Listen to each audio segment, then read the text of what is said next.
Jadi begini, di dalam amar putusan pra-peradilan Peggy Setiawan ini, pada angka 5 itu dinyatakan bahwa menyatakan tidak sah segala keputusan atau penetapan yang dikeluarkan lebih lanjut oleh termohon yang berkenaan dengan penetapan tersangka atas diri pemohon oleh termohon.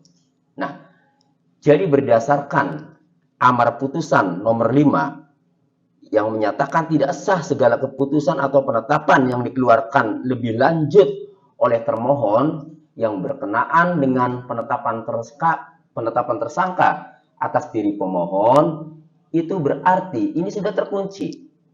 Ya.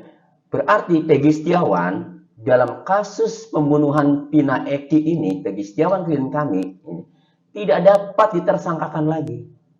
Karena sudah terkunci di dalam amar putusan nomor 5 tadi. Jadi segala keputusan atau penetapan lebih lanjut ya yang dilakukan oleh termohon ya dalam hal ini penyidik Polda Jawa Barat ini nanti dinyatakan tidak sah. Sudah terkunci. Itu. Nah, kemudian di dalam pasal 83 KUHP putusan pra-peradilan itu tidak dapat dilakukan upaya hukum ya.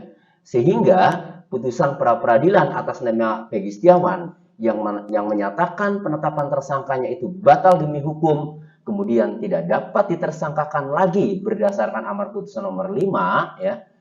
Ini sudah final, sudah berkekuatan hukum tetap.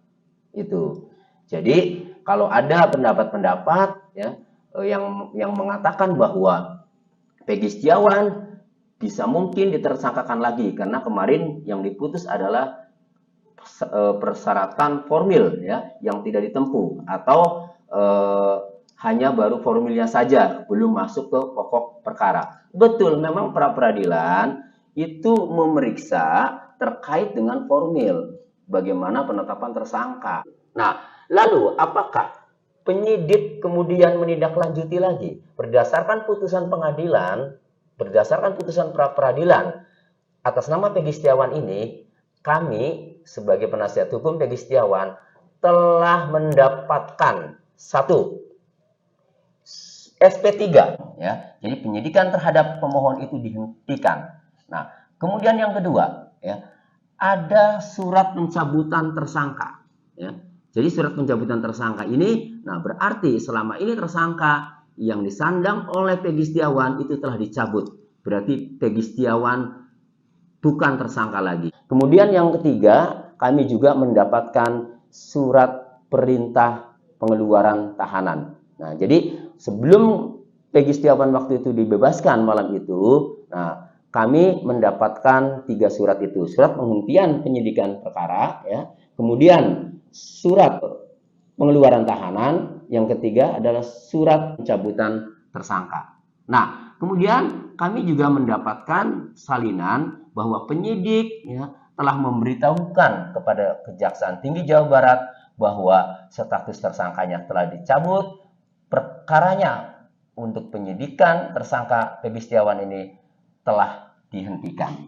Itu. Nah, sehingga kami berkesimpulan bahwa Peggy Setiawan ini tidak akan bisa ditersangkakan lagi ya. Kecuali silakan penyidik kalau mau membuka lagi ya atau melanjutkan perkara kasus Pina Eki ini, silakan telusuri dari nol. Download Tribun X sekarang. Menghadirkan lokal menjadi Indonesia.